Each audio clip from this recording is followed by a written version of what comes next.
Почитувани, денеска сум во Кавадарци, во наголемиот лозарски град, заедно со производителите на грозје и на вино, да ја одбележиме традиционалната манифестација во чест на грозјето и виното од Тиквешки гроздобер. Како ресорно министерство, заедно со сите надлежни институции, внимателно го следиме откупот на грозјето. Според податоците од Државниот инспекторат за земјоделство, заклучно со 5 септември, откупени се околу 16 милиони килограми грозје, од кои најголемиот дел се од сортите Вранец и Смедеревка. Би сакал да им порачам на лозарите дека грозјето од годинешната реколта ќе биде целосно откупено од винарските визби, а исплатата на откупеното грозје ќе се реализира според законските одредби и прописи. Државниот инспекторат за земјоделство ги зајакнува контролите на откупните пунктови на грозје, се со цел да нема манипулации со откупните цени. Годинава, поради лошите временски услови, односно поради измрзнувањето, се очекуваат намалени количини на произведено и на откупено грозје. Свесни сме за лошата состојба во лозарството и винарството поради климатските промени кои значително влијаат врз родот, но и за битката на винарските визби во освојувањето на пазарите со конкурентните цени и висок квалитет. Како нова влада, сериозно и посветено како и во се до сега, ја следиме и состојбата на откупот на терен и навремено и внимателно ќе делуваме.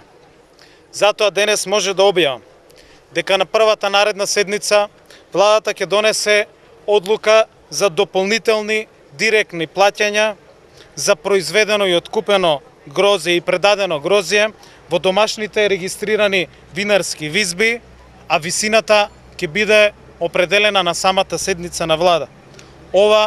Со оваа мерка ќе бидат опфатени сите семејни земјоделски стопанства кои што до 15 септември пријуват површини за субвенции за лозје и кои што произведеното и предадено грозје ќе го направат во домашните регистрирани винарски визби.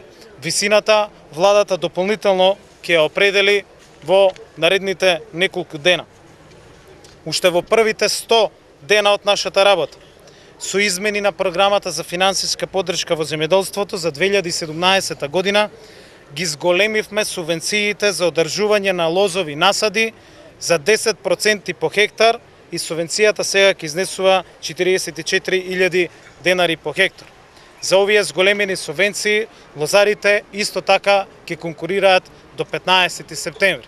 И сакам да повторам, оваа е мерка од владината програма во која што ветуваме 20% зголемување на субвенциите по хектар, 10% од тие 20 ги реализираме уште во првата година и на самиот почеток на нашиот мандат.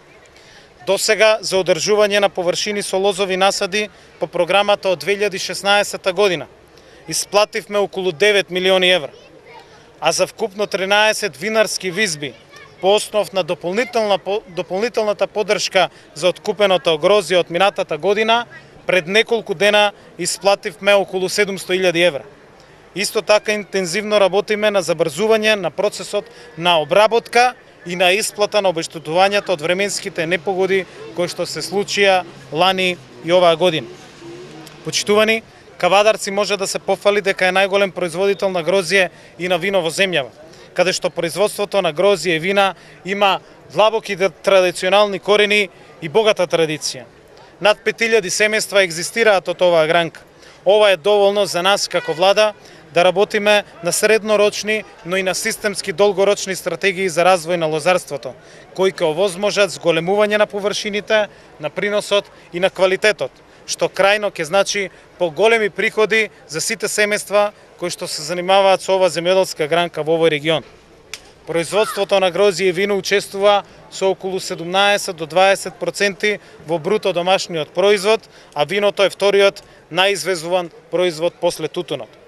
Еден од приоритетите на новата влада е да го стимулира развојот на извозно ориентираните гранки, а тоа ќе го постигнеме преку спроведување на системски и долгорочни мерки. За ова и со лозарите и со откупувачите веќе започнуваме во октомври континуиран и системски диалог за следната година.